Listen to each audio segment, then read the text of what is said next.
शुक्रवार का दिन शिव महापुराण वर्णन करती है।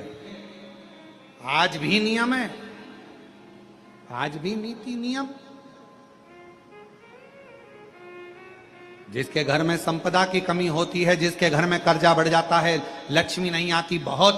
टेंशन की जिंदगी जीता है मनुष्य, व्यापार चल नहीं रहा, बहुत तकलीफ का जीवन चल रहा होता है, तो आज भी नियम है महाराज, आज भी नियम। शहद रखकर, मधु रखकर यदि लक्ष्मी जी का स्मरण किया जाए और माता लक्ष्मी जी का स्मरण कर कर एक लाल पुष्प उस कटोरी के सम्मुख में माता लक्ष्मी का नाम लेकर रखा जाए और बाद में वही शहद, वही मधु और वही पुष्प सोमवार का दिन और शुक्रवार के दिन लक्ष्मी का पूजन कर कर, स्मरण कर कर, दूसरे दिन शुक्रवार के दिन पूजन करें, शनिवार के दिन उस मधु का, उस पुष्प का विसर्जन करें,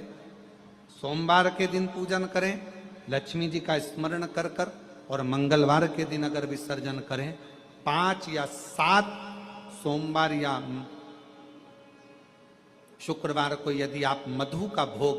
लक्ष्मी जी को लगाना प्रारंभ कर दें, शिव का नाम स्मरण कर कर, तो उसके घर में कभी संपदा की कमी नहीं होती। लक्ष्मी उस संपदा को बढ़ाती है। और हम तो यहां तक कहेंगे, प्रयास करो, अगर आपके घर में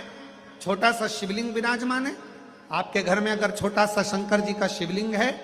छोटा सा शंकर भगवान का शिवलिंग है, या आपके घर में कुबेरेश्वर धाम का कंकर है, और आपके घर में यदि शंकर भगवान का शिवलिंग है, या सीहोर का रुद्राक्ष हो, या शंकर भगवान का शिवलिंग हो, या कंकर शंकर हो, तो निवेदन है जहां पर भी शिवलिंग आपके घर में विराजमान है, अगर छोटी सी कटोरी में एक बेलपत्र को आप नीचे रखिए, छोटी सी कटोरी उस बेलपत्र के ऊपर रखकर उसमें थोड़ा सा मधु, शहद, शंकर भगवान की साक्षी में शिव जी के सामने अगर शुक्रवार की शुक्रवार रखना प्रारंभ कर दो, धीरे धीरे संपदा की वृद्धि अपने आप होना प्रारंभ हो जाए। मधु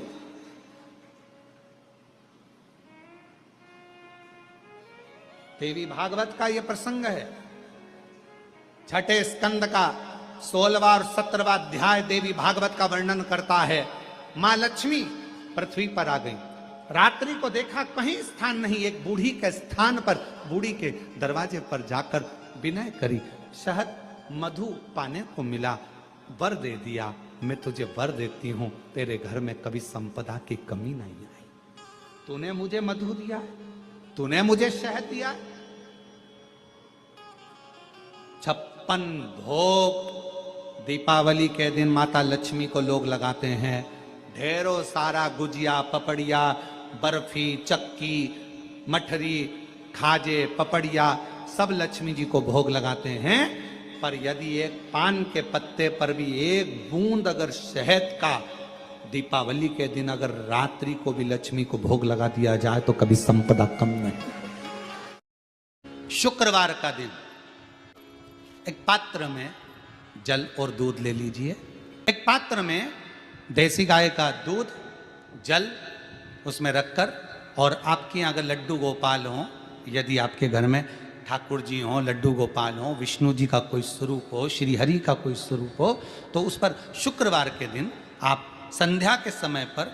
दुर्वा डालकर उस दुर्वा से अगर लक्ष्मी जी के नामों का 108 बार उच्चारण कर कर, घी का दिया लगाकर, कैसर के चावल साथ में रखकर केवल उस जल का और दूध का मात्र छींटा देते हो, तो उसके घर में कभी लक्ष्मी की कमी नहीं आ सकती, संपदा बढ़ती चली जाती है। 108 बार लक्ष्मी के नाम का मात्र उच्चारण कर लेने पर, भगवान विष्णु के चरणारविंद पर, भगवान विष्णु के चरणों पर केवल उस दुर्वा का, जल का, दूध का सिंचन कर देने से भी लक्ष्मी की वृद्धि होती,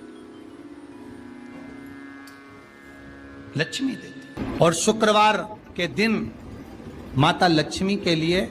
अग्नि में आहुति दीजिए। महाराज, शाम के समय पर सूर्यास्त के पहले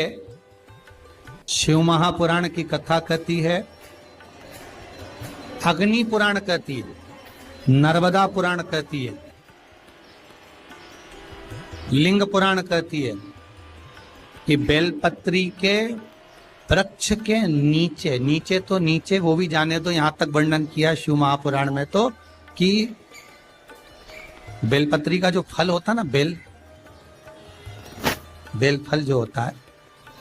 कहते हैं अगर किसी व्यक्ति के यहाँ लक्ष्मी की कमी होती है, संपदा की कमी होती है, जिसके यहाँ पैसा नहीं आता, धन नहीं आता, तो बेले का जो फल होता है, बेलपत्री का जो फल होता है, उस फल के गूदे को, बेलपत्री के फल का गुर्दा निकाल लो, सुखा लो, गाय के घी में उसको डुबो लो और शुक्रवार के दिन माता लक्ष्मी के लिए अग्नि में आहुति दीजिए। महाराज,